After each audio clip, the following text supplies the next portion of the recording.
Melati kuntum tumbuh melata, saya merebah di pohon cemara.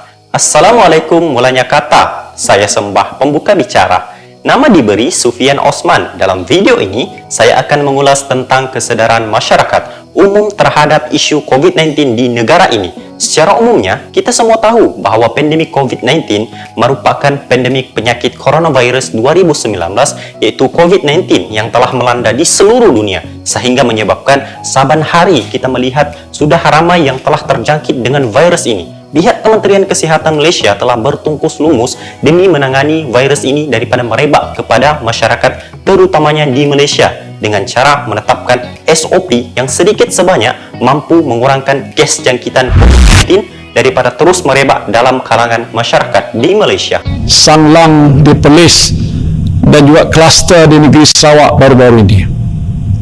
Risiko ini perlu ditangani segera. Jika dilihat daripada dulu sehinggalah ke hari ini, jumlah rekod kematian dan jumlah kes harian yang telah direkodkan setiap hari mengalami peningkatan jumlah yang sangat-sangat tinggi, sehingga menyebabkan kebimbangan kepada Kementerian Kesihatan Malaysia dan rakyat Malaysia sendiri dalam menangani kes ini daripada terus merebak. Jadi, berdasarkan peningkatan jumlah kes yang berlaku di Malaysia, adakah ini masih belum membuatkan kita sadar bahawa betapa pentingnya mengikuti saranan kerajaan untuk sentiasa patuh terhadap setiap SOP yang telah pun ditetapkan?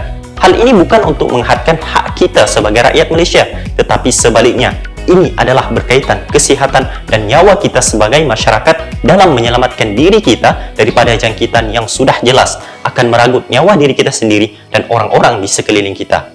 Mungkin hari ini kita tidak peduli dengan apa yang kerajaan kita buat dengan tidak mengikuti SOP yang telah pun ditetapkan. Ingat, di setiap kesalahan yang kita buat itu akan mengundang bahaya terhadap diri kita sendiri dengan melanggar SOP yang telah pun ditetapkan.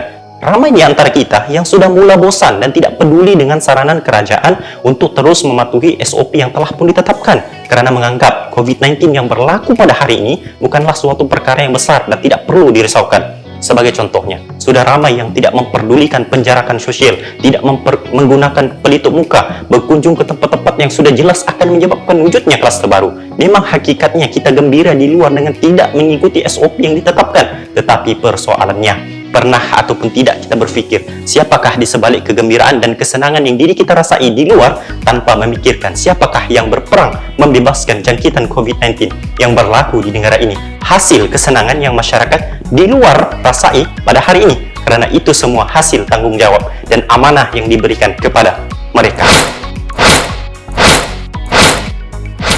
Kalau diri kita tidak mampu untuk membantu pihak Kementerian Kesihatan, polis, tentera, dan yang lain-lain untuk mencegah virus ini daripada berlaku, maka ikutlah saranan kerajaan dengan mengikuti kesemua SOP yang sudah pun ditetapkan. Karena pada masa inilah kita sebagai rakyat Malaysia bersama-sama bersatu padu untuk membebaskan negara kita daripada sebarang jangkitan COVID-19. Sebagai contohnya, kita perlu mengelakkan pergi ke tempat-tempat tumpuan ramai, sentiasa menggunakan pelitup muka, mengamalkan penjarakan sosial, dan termasuklah ke semua SOP yang telah ditetapkan oleh kerajaan. Karena kebebasan negara dalam menghadapi jangkitan COVID-19 bukanlah semata-mata tanggung jawab yang kita harapkan hanya kepada kerajaan, tetapi ini adalah tanggung jawab kita semata-mata untuk membebaskan negara kita daripada sebarang jangkitan COVID-19 daripada terus merebak menjangkiti kita semua, terutamanya masyarakat di Malaysia. Perlu bertingkah alunan suara, kadang tersedar tersilap kata. Andai terlanjur patah bicara, serendah hati kemaafan diminta. Assalamualaikum warahmatullahi ta'ala wabarakatuh.